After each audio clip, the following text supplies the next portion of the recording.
Bismillahirrahmanirrahim. Assalamualaikum warahmatullahi wabarakatuh. Selamat pagi teman-teman semuanya. Bertemu lagi dengan saya, Bu Ita Apriliani, di mata kuliah Pendidikan dan Promosi Kesehatan. Kali ini saya akan melanjutkan bahasan kita tentang metode promosi kesehatan Part 2. Teman-teman sudah siap semuanya ya? Ya. Sebagai review, sebelumnya kita sudah membahas tentang berbagai macam metode promosi kesehatan, baik levelnya individu sampai ke taraf organisasi dan sosial. Untuk itu, jika ada yang belum menyimak video saya di pertemuan sebelumnya, silahkan di-download dulu dan dipahami dulu. Jika masih ada pertanyaan, bisa kita lanjut di forum diskusi setelah materi ini saya sampaikan. Baik teman-teman, saya lanjutkan ke slide selanjutnya. Ya. Untuk promosi kesehatan, seperti yang kemarin sudah saya sampaikan bahwa dalam promosi kesehatan kita mengenal beberapa metode. Ya, salah satunya adalah metode pengorganisasian promosi kesehatan. Untuk contoh-contohnya akan saya paparkan di pertemuan kali ini. Untuk metode informasi kesehatan dan pendidikan kesehatan, meliputi misalnya untuk informasi kesehatan, biasanya isinya tentang pesan kesehatan yang diberikan kepada sasaran, entah itu individu dan juga sosial. Kemudian informasi kesehatan biasanya jelas dan merupakan bagian dari pendidikan kesehatan. Ya, banyak sekali contohnya. Gerakan PHBS, gerakan cuci tangan 6 langkah ya, merokok dan sebagainya, itu bisa dilakukan dengan metode ini. Kemudian pendidikan kesehatan, proses memfasilitasi sasarannya meliputi bagaimana memahami masalah kesehatan, membuat pilihan agar status kesehatannya meningkat, dan turut memperhitungkan bagaimana fasilitas yang memadai, kemudian dukungan sosial, baik itu oleh keluarga dan tokoh masyarakat.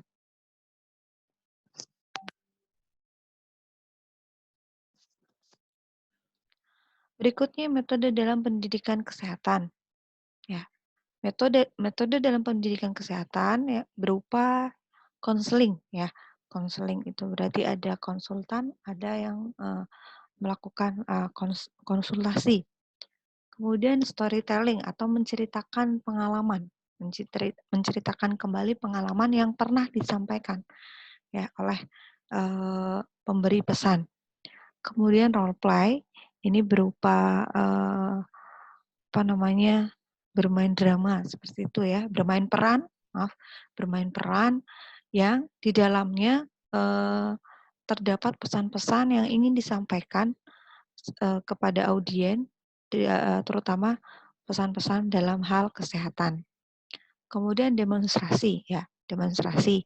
Misalnya tadi mencuci tangan 6 langkah itu dengan demonstrasi, harus dilakukan dengan demonstrasi agar pesannya bisa langsung sampai dan bisa langsung ditiru oleh audiens.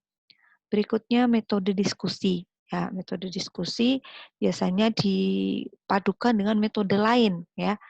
Ya, metode lain. Misalnya setelah role play, setelah demonstrasi, setelah storytelling, itu bisa diselingi dengan metode diskusi. Begitu juga dengan metode ceramah, baik kelas kecil maupun kelas besar. Ini juga menjadi salah satu metode untuk menyampaikan pendidikan kesehatan. Selanjutnya film, ya, film display itu juga bisa, ya, memberikan menjadi wacana atau menjadi salah satu media untuk petugas kesehatan memberikan pendidikan kesehatan. Mass media, baik lokal, nasional maupun internasional itu bisa menjadi menjadi media, menjadi media untuk memberikan pendidikan kesehatan. Untuk demonstrasi role play dan storytelling, di sini isinya tentang bagaimana mempelajari keterampilan baru, ya, mempelajari keterampilan baru, merasakan keterampilan yang dibutuhkan sesuai dengan kebutuhan audiens saat itu. Merasakan bagaimana reaksi jika rekan melakukan perilaku baru, ya. Kemudian storytelling biasanya untuk anak-anak, ya, itu akan lebih mengena, ya, semacam dongeng dan sebagainya. Eh, Namun kalau untuk storytelling lebih ke arah pengalaman nyata, ya. Kemudian pemberdayaan masyarakat. Adapun pemberdayaan masyarakat di dalamnya mengandung prinsip yang pertama sterilitas masyarakat, bottom up, artinya masyarakat yang kita berikan informasi baru, pendidikan promosi kesehatan itu benar-benar mereka yang menginginkan hal itu, bukan karena sebuah program, tidak ya. Nah, ini efeknya akan berbeda manakala pemberdayaan masyarakat ini dilakukan hanya karena perintah atasan, ya. Pastinya efeknya juga akan berbeda, akan lebih lama manakala pemberdayaan masyarakat ini berdasarkan usulan atau kemauan ataupun kebutuhan dari masyarakat itu sendiri. Kemudian yang kedua, peran pekerja kesehatan masyarakat sebagai fasilitator bagi masyarakat yang sudah mampu, kemudian tidak menganggap sebagai seorang yang ahli, ya. Jadi peran kita sebagai seorang perawat dalam pemberdayaan masyarakat ini lebih sebagai fasilitator saja, bukan sebagai seorang ahli. Adapun topik yang disampaikan pastinya tentang kesehatan dan skup baik untuk skup yang lebih luas. Prinsip yang keempat dalam memberdayakan masyarakat. Bagaimana cara membina masyarakat dalam hal pemberdayaan? Yang pertama, prinsip yang harus dipegang adalah sikap terbuka dan saling percaya. Jika sudah menanamkan sikap keterbukaan, trust antara pemberi pesan dengan audien dalam hal ini masyarakat, harapannya pesan-pesan yang akan disampaikan, informasi yang akan disampaikan akan lebih mengena dan akan lebih mudah dipahami oleh masyarakat. Kemudian merencanakan kebutuhan masyarakat. Artinya dalam pemberdayaan ini ada step-step yang harus dilakukan. Jadi tidak langsung mengarah pada tujuan, tetapi pastinya melalui langkah-langkah yang sudah ditentukan. Kemudian ciri khas yang selanjutnya yang menjadi prinsip pemberdayaan masyarakat adalah adanya forum bersama, ya. Forum ini dilakukan untuk mendiskusikan berbagai masalah yang ditemui oleh masyarakat. Kemudian ada networking. Nah, networking ini sangat penting karena untuk melakukan sebuah perubahan, sebuah perilaku baru, pastinya tidak hanya satu pihak yang bekerja sama, ya. Namanya kerjasama pastinya akan terdiri dari lebih dari 1, 2, 3 pihak. Ya. Mungkin dalam hal misalnya untuk bagaimana penanganan sampah di sebuah wilayah, pastinya untuk itu perawat tidak hanya bekerja sama dengan masyarakat, ada dinas sosial, ada dinas ketertiban umum, ada dinas lingkungan kota dan sebagainya. Nah, ini berarti untuk mewujudkan sebuah tujuan tertentu, kita bisa menggunakan jejaring atau networking. Selanjutnya, prinsip berikutnya adalah konsultasi. Ya, konsultasi dilakukan manakala masyarakat menemui masalah, ya, masalah dalam hal pelaksanaan pemberdayaan masyarakat. Kemudian sumber informasi ini juga bisa difasilitasi baik oleh perawat sendiri maupun tadi, ya, badan-badan yang termasuk ke dalam networking ini. Kemudian bantuan pendanaan dan sumber daya. Nah, bantuan pendanaan dan sumber daya ini bisa bermacam-macam. Ada yang melalui stimulus, ada yang mandiri dan juga nantinya apakah program pemberdayaan ini justru bertujuan untuk memberikan asupan dana untuk lembaga yang lain. Nah, ini menjadi salah satu indikator bahwa pemberdayaan masyarakat yang dilakukan berhasil. Berikutnya tahap-tahap pemberdayaan masyarakat. Yang pertama memahami kondisi setempat, ya. Yang perlu dicatat untuk memahami kondisi setempat di mana kita melakukan pemberdayaan adalah mengamati permasalahan yang ada, ya. Misalnya dalam suatu desa, kita harus mengamati masalahnya apa misalnya. Masalahnya tentang gizi buruk atau tentang keterbatasan sumber daya alam atau air bersih misalnya. Nah, ini harus kita temukan dulu permasalahannya apa. Dan apakah permasalahan yang kita temukan itu juga dirasakan oleh masyarakat?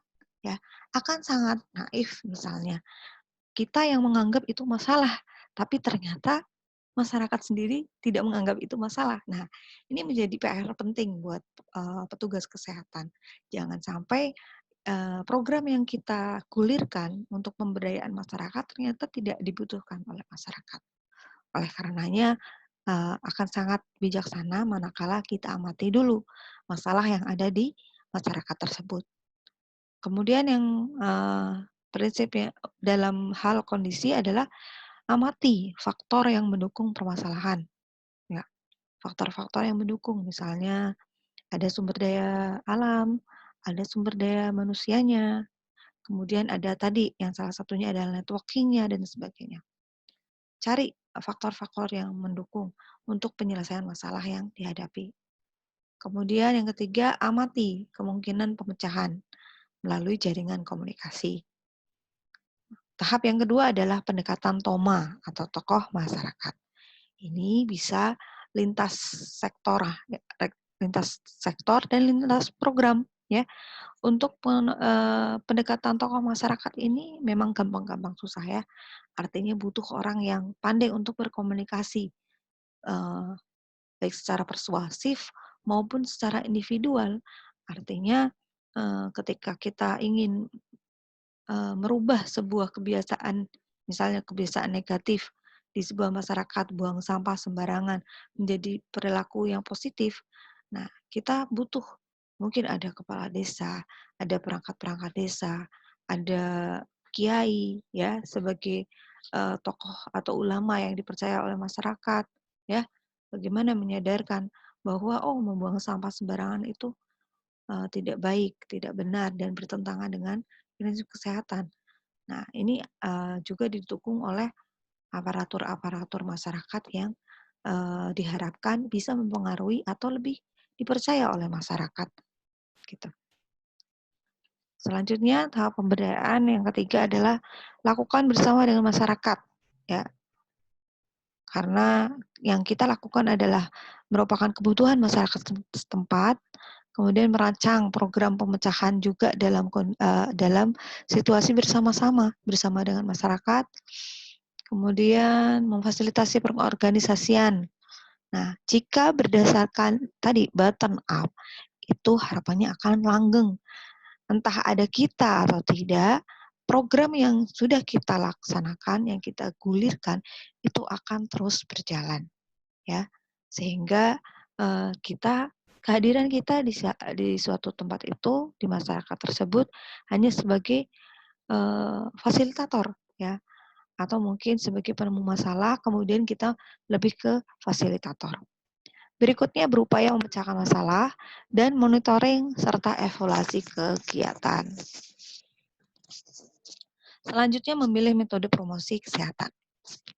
Bagaimana memilih metode promosi agar pesan yang kita sampaikan bisa lebih diterima dan lebih bisa menyebabkan perubahan pada masyarakat yang menjadi sasaran promosi kesehatan kita. Yang pertama, sasaran promosi kesehatan primer dan sekunder. Disebut audien primer adalah mereka orang yang paling dipengaruhi masalah, ya. Kemudian orang yang paling responsif terhadap perubahan perilaku, serta orang yang paling mudah dijangkau. Nah, pemilihan 3 karakter orang ini akan sangat mempengaruhi bagaimana kemudian keberhasilan dari pesan yang kita sampaikan. Jika orang tersebut terkait langsung, misalnya kita penyuluhan tentang narkoba ya pada remaja. Nah, otomatis sasarannya adalah remaja. Karena yang dipengaruhi oleh narkoba misalnya remaja misalnya. Nah, ini harus kita cermati, harus kita amati ya agar pesan kita tidak salah sasaran. Kemudian responsif terhadap perubahan perilaku. Cari orang-orang yang memang antusias. Nah, keantusiasan seseorang ketika mendapatkan informasi baru juga termasuk menjadi audien primer kita. Harapannya dengan adanya orang ini, pesan-pesan kita bisa lebih mudah diterima dan dari orang tersebut bisa bisa diviralkan seperti itu. Kemudian yang ketiga, orang yang paling mudah dijangkau. Ya, siapa yang mudah dijangkau? Misalnya untuk uh, penkes tentang narkoba. Nah, kita otomatis bisa menjadikan remaja menjadi salah satu sasaran yang paling mudah dijangkau. Adapun yang termasuk audiens sekunder adalah orang yang dapat membantu mengidentifikasi cara-cara mengaruhi audiens primer. Kemudian stakeholder. Stakeholder ini bisa policy maker ya, pembuat kebijakan publik, tokoh masyarakat, tokoh keluarga ya, dan petugas kesehatan. Selanjutnya, bagaimana memahami karakter audien. Ini menjadi penting untuk kita agar pesan yang kita sampaikan juga tidak sia-sia. Ya, jangan sampai misalnya kita menggunakan metode diskusi, tapi itu dilakukan pada anak usia berapa. Nah, itu nggak cocok ya. Nah, artinya kita belum bisa memahami karakter audien kita. Nah, apa saja yang bisa kita perhatikan untuk bagaimana memahami karakter audien? Yang pertama adalah karakter umum. Nah, misalnya umur, jenis kelamin, ya, sosial ekonomi, serta budaya, aktivitas, ya, aktivitas. Ya, sosial ekonomi juga akan sangat mempengaruhi bagaimana orang mau memperhatikan pendidikan kesehatan tentang bagaimana menyiapkan menu 4 sehat 5 sempurna. Sementara untuk makan sehari-hari saja mereka masih sulit. Nah, ini berarti kita tidak tepat sasaran. Kita harus melihat bagaimana latar belakang audien kita. Kemudian dari umur, ya, umur untuk menyampaikan pesan terkait dengan perencanaan keuangan. Nah, rumah tangga misalnya, perencanaan keuangan rumah tangga. Ini dikasihkannya pada siapa? Pasangan usia subur atau lansia. Nah, kan pastinya berbeda, ya, seperti itu. Jenis kelamin juga, aktivitas, budaya. Ini banyak sekali contohnya ya, yang bisa nanti kita kembangkan. Kemudian karakter yang kedua adalah karakter khusus audien primer. Misalnya ibu, ya, perilaku terkait dengan pemberian ORT, ya. Ibu tak tahu kalau diare harus diberikan Oralit, ya. ORT itu Oralit ya. Nah, bagaimana kemudian kita melihat audien primer ini? Otomatis kita bisa melihat dari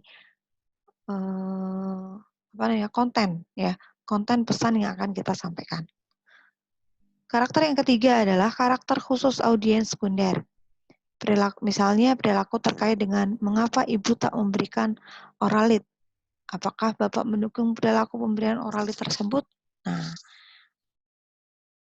kita sudah jadikan ibu sebagai pemberian Oralit, sebagai audien primer, ternyata dia tidak mendapatkan dukungan penuh dari suaminya. Nah, bagaimana pesan ini bisa kemudian diterapkan dalam kehidupan sehari-hari manakala seorang istri dan suami tidak ada kesepakatan, tidak ada kesepahaman. Oleh karenanya kita juga harus bisa mengidentifikasi siapa saja orang-orang di balik audien primer yang kita tuju. Kemudian yang harus kita pahami juga bagaimana menganalisis perilaku audien.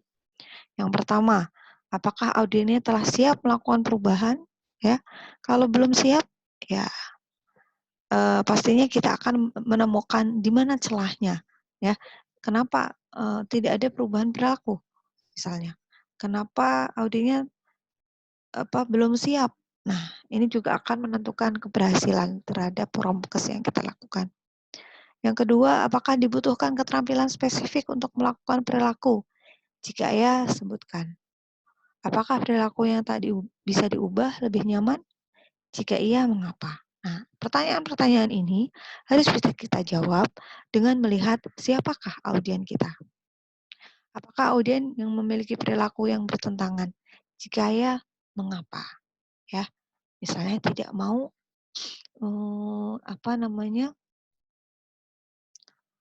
tidak ada kepercayaan di masyarakat yang masih dipercaya sampai saat ini, dan ternyata ketika dikaji kepercayaan tersebut tidak seiring sejalan dengan prinsip kesehatan. Nah, untuk itu penting sekali kita mengetahui bagaimana si audien ini berperilaku sehari-hari. Ya, seperti itu. Kemudian skop perubahan perilaku. Keluasan sasaran dilihat dari jumlah dan lokasi. Ya. Jika jumlahnya banyak, pastinya kita membutuhkan metode yang lebih efektif. Tidak hanya dengan toa misalnya, tapi juga ada CCTV, layar yang dipasang di beberapa tempat sehingga audien kita bisa melihat meskipun tidak dengan jarak yang dekat. Ya. Kemudian lokasi juga kita harus perhatikan. Makin luas sasaran, maka makin tinggi perubahan yang harus diterapkan. Oleh karenanya, makin banyak frekuensi interaksi iklan dengan saran, diharapkan makin banyak kombinasi perubahan perilaku yang didapatkan. Kemudian pilih media yang sesuai dengan skop perubahan yang diinginkan, rancang program berdasarkan fase-fase komunikasi iklan yang sesuai. Berikut ini adalah teknik promkes yang sesuai keluasan sasaran dan skop perilaku. Contoh, sebagai contoh, TV. Sifatnya adalah audiovisual. Sifatnya lebih ke arah entertain atau hiburan. Dampak perilakunya adalah emosi. Nah, tak jarang banyak ibu-ibu yang sering nonton TV, ternyata TV-nya isinya sinetron. Nah, emosinya, ibu-ibu di tanah air itu banyak yang baper, ya. Oke. Cukup ketawanya? Nah, jenis media TV secara memori singkat, ya, karena pesannya hanya singkat-singkat. Namun, punya kelebihan jangkauannya luas. Untuk radio, perbedaannya adalah pada dampak perilaku. Ya, biasanya lebih ke arah kultural atau budaya, ya. Memorinya singkat, jangkauannya luas. Kemudian print ad, biasanya sifatnya visual, kemudian dampak perilakunya pengetahuan, hanya sampai ke level pengetahuan. Memorinya menengah, jangkauannya luas. Berikutnya BTL. Detail printed ad, keterampilan, ya. Jadi ini basic training life skill, ya. Basic training life skill ini sifatnya detail, ya, untuk langkah-langkahnya. Dampak perilakunya pada keterampilan, kemudian memorinya bisa lama, namun jangkauannya terbatas, ya. Tidak bisa dilakukan oleh orang seluruh dunia, ya, karena dengan metodenya tidak dengan audiovisual, ya. Kemudian outdoor, detailnya ada di TV outdoor ya. Sifatnya detail TV. Kemudian dampak perilakunya pengingat. Memorinya singkat ya, memorinya singkat dan jangkauannya terbatas. Ya, baik ini referensi dari mata kuliah metode promosi yang saya sampaikan kali ini. Jika ada yang ingin ditanyakan, bisa kita ketemu di ruang diskusi. Semoga bermanfaat. Terima kasih. Assalamualaikum warahmatullahi wabarakatuh.